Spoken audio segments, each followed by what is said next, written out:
Assalamu alaikum. Hello and welcome to our channel Lekhapora Online. This is Mamun Karim, your host for the grammar classes, and today we will learn about the 14th part of sentence connectors. Today's class will be all about informations, and today's class will be all about telling about something, explaining about something, and explaining the reason, and talking about the motive of any kind of people or any kind of tasking or any kind of work. Yes, you heard that right. Today we will learn how to tell about any reason and how to express our feeling whenever we are uncertain or we are unsure about any kind of places, any kind of time, and any kind of thing, and how can we express and how can we talk about the thing that we don't know, how can we express our feeling using some kind of words. We will learn about that. And also we will learn whenever we are asked for explaining something, and whenever we might just have to put any kind of example or any kind of reason to or any kind of motive to express the overall fact, right? So how can we express those things and what kind of words should we pick to express those things? We will learn about that also.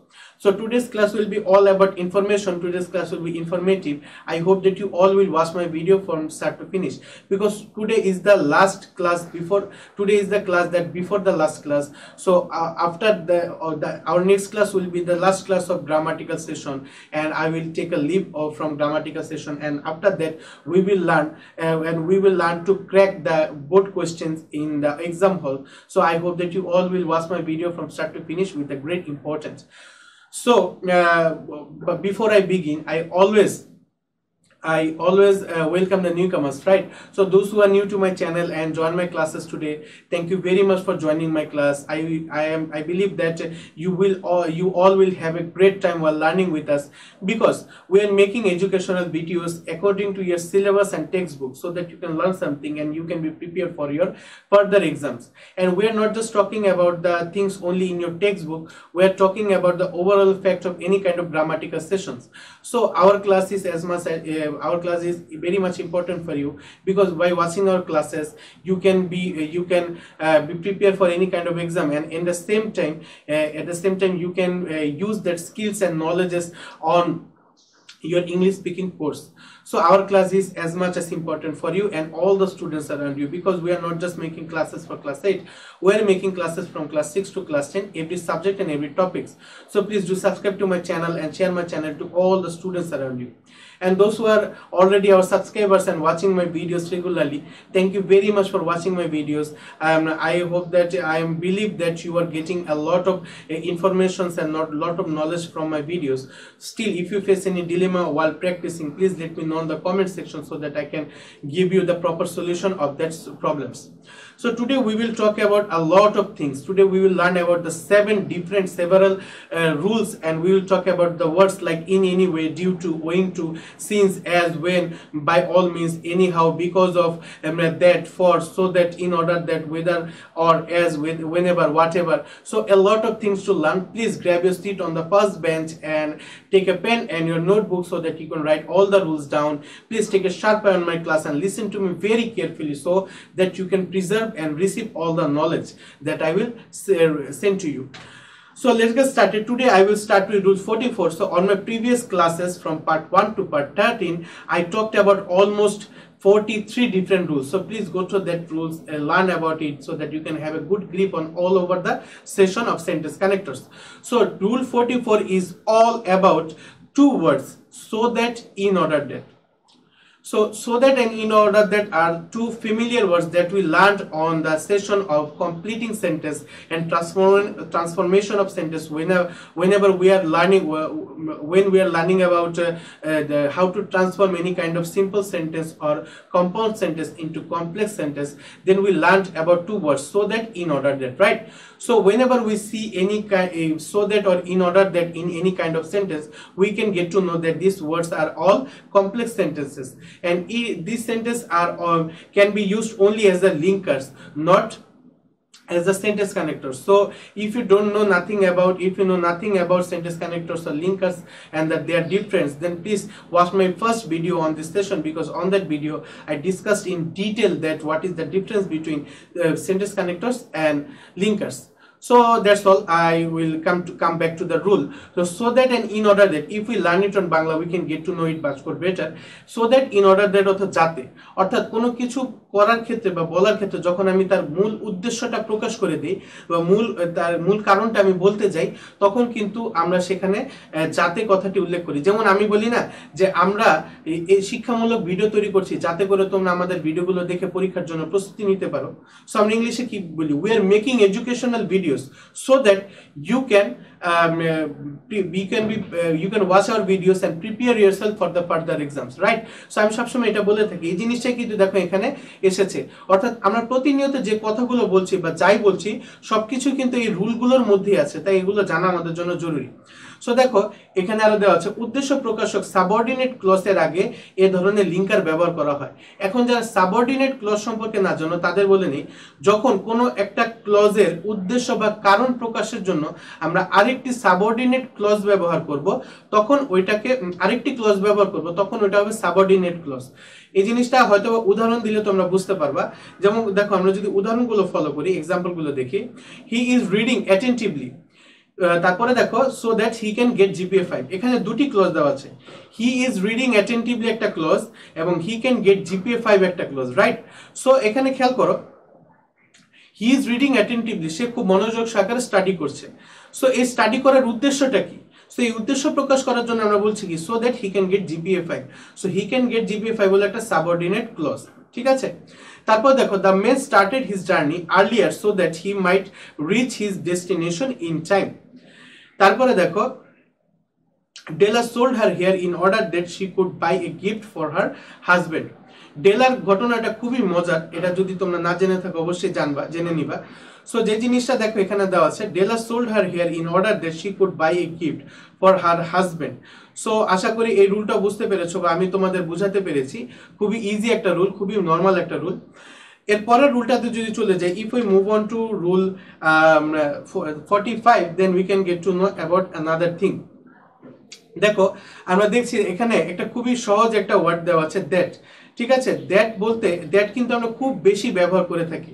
That অর্থ ওই so দ্যাটেরই কি সংক্ষিপ্ত রূপ হলো that. So that যেমন কোনো জিনিসের উদ্দেশ্য বা মোটিভ প্রকাশ করছে, দ্যাটও কিন্তু একই কাজই করছে। যেমন আমি তোমাদের যদি এটা বলি যে যা বা যেটা, ঠিক আছে, এগুলো প্রকাশ করার ক্ষেত্রে আমরা যে লিঙ্কারটি ব্যবহার করব, যা বলবো যে we know that he is a freedom fighter, আমরা জানি যে সে একজন ফ্রিডম ফাইটার, সে একজন মুক্তিযোদ্ধা, ঠিক আছে? এখানে দেখো আমরা বলতে পারি যে যখন এই জিনিসটা কিন্তু আমি সবসময় বলে থাকি যে we are making videos that will help you on your exam. আমরা যে ভিডিও তৈরি করছি যা তোমাদের পরীক্ষায় সাহায্য করবে। তো এই যে যা, এই যাটাই হলো ইংরেজিতে দ্যাট।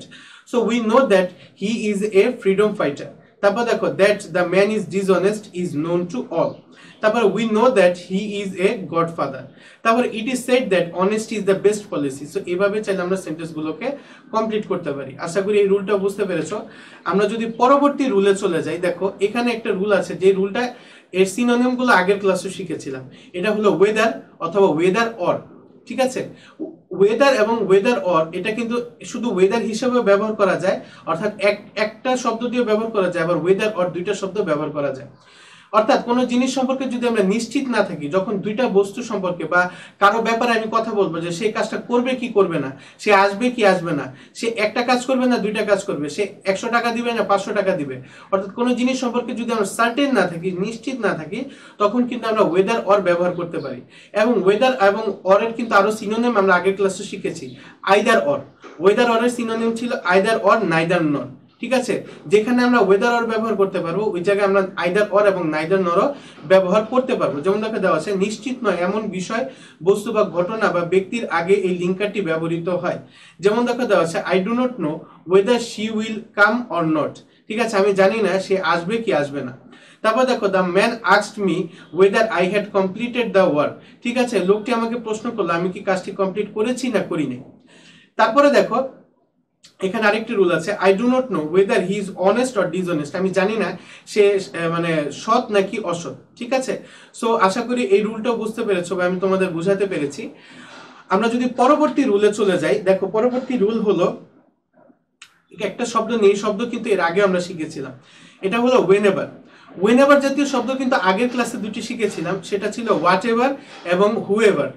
যখন আমরা কোনো ব্যক্তির সম্পর্কে অনিশ্চিত থাকবো, মনে করো কোনো ব্যক্তির সম্পর্কে কথা বলছি বা তার সাথে কথা বলছি, কিন্তু আমি জানি না সে কে, সে ছেলে না মেয়ে বা নাম কি, এসব কিছু জানি না, সো সেই ক্ষেত্রে আমরা whoever ব্যবহার করতে পারি। যেমন আমরা একটা উদাহরণ শিখেছিলাম, whoever you are you should accept our request। ঠিক আছে, এরকম একটা শব্দ শুনে, তুমি যেই হোক কিন্তু তোমার উচিত আমাদের রিকোয়েস্টটা অ্যাকসেপ্ট করা, গ্রহণ করা।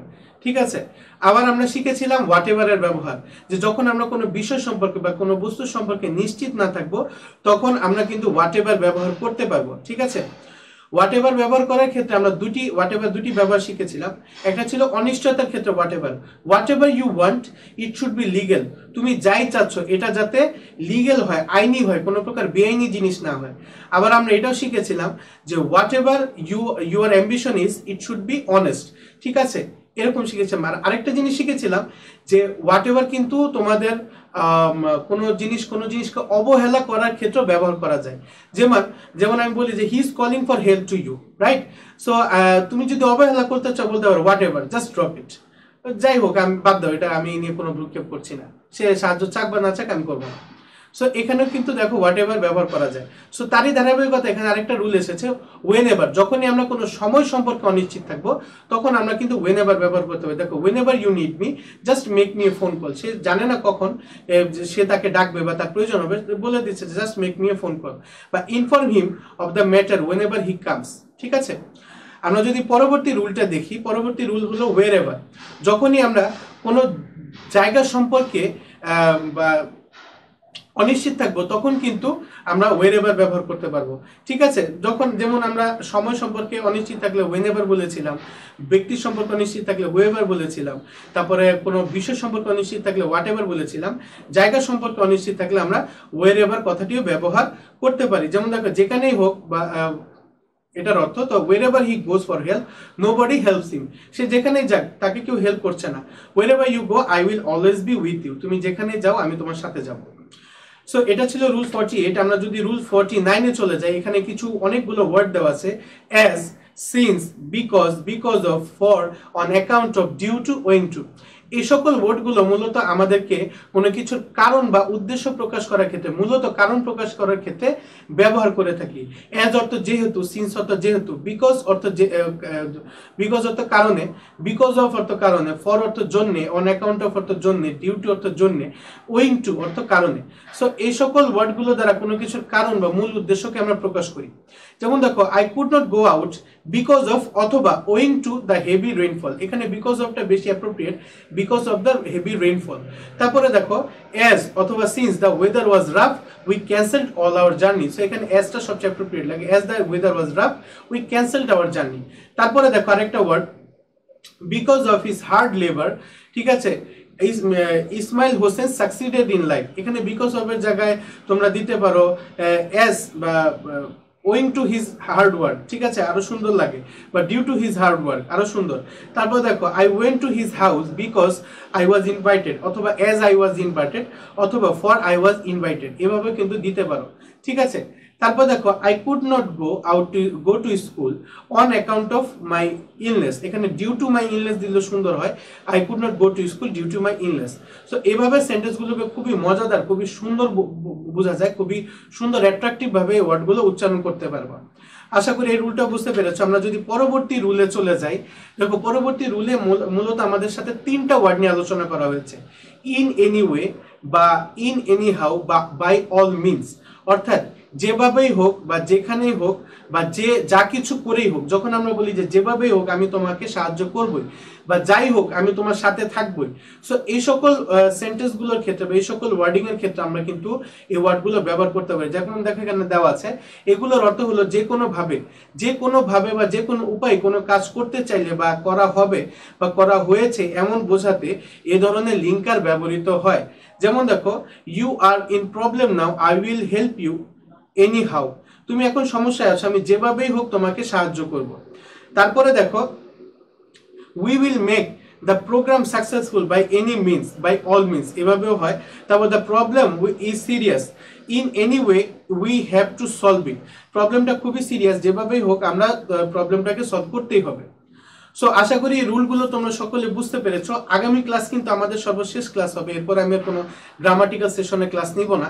সো তোমার যদি পূর্ববর্তী কোনো ক্লাসে সমস্যা থেকে থাকে, এরকম না যে ক্লাস শেষ আমি আর আলোচনা করব না, অবশ্যই কমেন্ট করে জানাবে, আমি সেই সকল প্রবলেমগুলো সলভ করে দিব। এর আগামী ক্লাসের পরবর্তী ক্লাস থেকে আমরা কিন্তু বোর্ড কোয়েশ্চেন সলভ করা শুরু করব। সো অবশ্যই মনোযোগ সহকারে আমাদের ক্লাসগুলো দেখবে। আজকে যদি ক্লাসটি ভালো লেগে থাকে অবশ্যই লাইক বাটনে ক্লিক করবে এবং please share my classes to all the students around you. And if you didn't subscribe to my channel yet, please subscribe to my channel and press the bell icon so that you can get all of my classes. So until then, stay home, stay safe and never stop learning. Assalamu alaikum.